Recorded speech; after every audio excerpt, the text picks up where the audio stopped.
Hello there. It's Molly from Tabletop Teacher, making Mondays more manageable. In my last review, I compared two social deduction games, Werewolf and Resistance. So today, I'm reviewing yet another social deduction game to see if we've finally fixed the problems the other two had.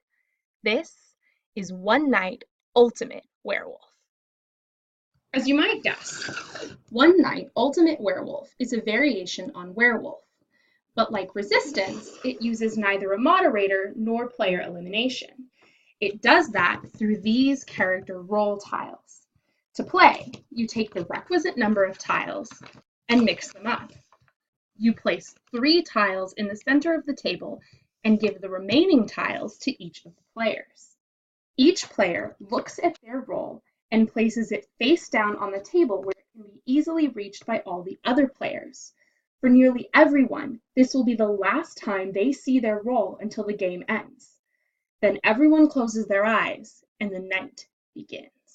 In this version of Werewolf, the werewolves don't kill anyone.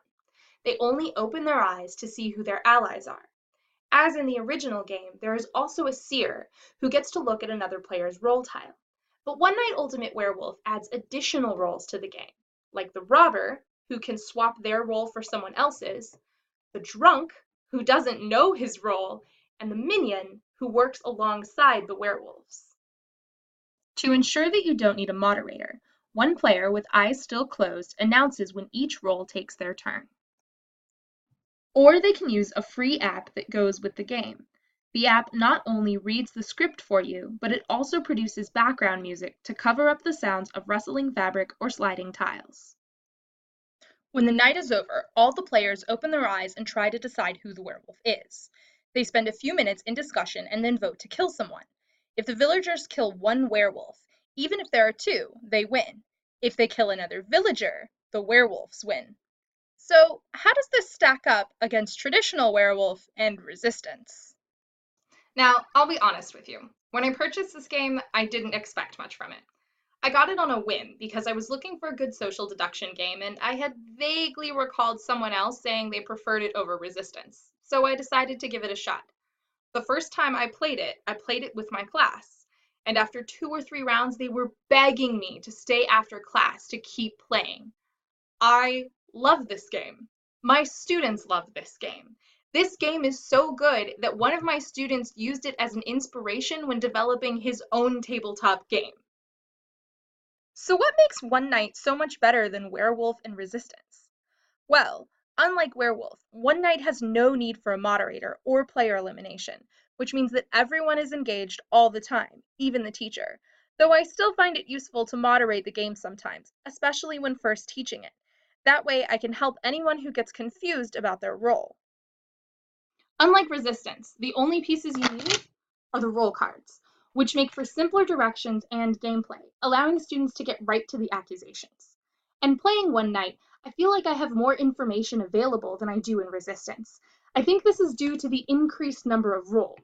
Because almost everyone does something in the night, there's a decent chance that you have enough information to know someone's role for certain, which is something I've only experienced once while playing Resistance.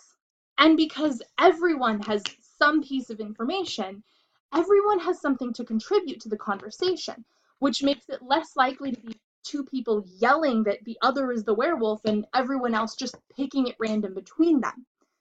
I think also, due to the swapping of tiles and no one being completely confident about who they are, there's an extra layer of silliness in the game, which means players are less likely to feel cheated at the end of the game. And often, the last thing that happens isn't that someone gets accused of being a werewolf and everyone finds out they're actually a villager, but that they thought they were a werewolf and didn't know they were a villager. It also has some nice additions which can complicate the deductions in a marvelous way, such as the Tanner, who wants everyone to think he's the werewolf and wins only if he dies. As for numbers, it's more versatile than Resistance also. According to the rules, you can play with as few as 3 or as many as 10, though there are enough roles that you can technically play with 13. In addition, Like Werewolf and Resistance, One Night has almost no in-game text, which makes it more accessible to English learners and struggling readers. I've played it with several students who have very limited English, and though we had a translator for the first game, they quickly picked up on the format and were able to hold their own with the other players. But my favorite part of this game is that somehow, magically, for this game only, students keep their eyes shut. The best reason I can fathom for this is, ironically, that more people wake up in the night. This means that more students will get the chance to open their eyes at some point during the first phase of the game. Or maybe it's just that much more fun. Either way, it makes One Night the superior game. In fact, the only real con I have is that it can be a little complicated on the first couple of playthroughs due to the number of different roles. And it's not really a game that you can teach as you go. You have to cover every role at the beginning, and the students have to remember them all. This is one reason I moderate the game when students are just learning it. After a couple of rounds, students are usually able to play on their own.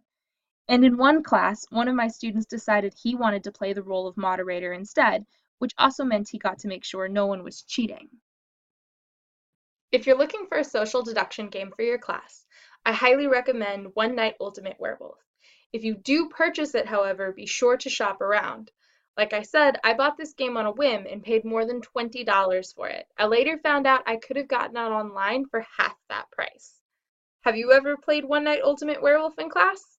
Let me know in the comments below.